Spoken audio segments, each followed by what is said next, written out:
My name is Carly Schwartz. I am participating in the Startup Advisor Summit. For the next 2 weeks, I'll be working on the ground with all of the different startups that are part of Campus Madrid. We have a very diverse group of Googlers here. We have engineers and financial analysts and HR experts and product managers, all different skill sets from all across the company. Sometimes in a startup it's really easy to get lost in the details, in the day-to-day, in the firefighting.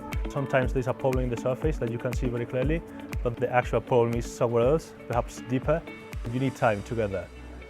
But this is what really impacts your business. In this mentoring, we got that time to really get deeper into the problems and fix them.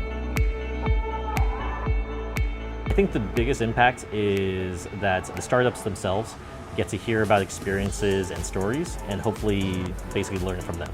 So the easy one is avoid mistakes, but I think the more impactful one is actually open up their perspectives. So things like if they were only focused on a local region and now they start thinking about global.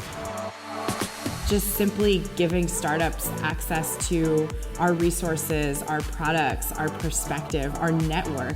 We have learned things that will last for years, really. I wish they would stay for another month.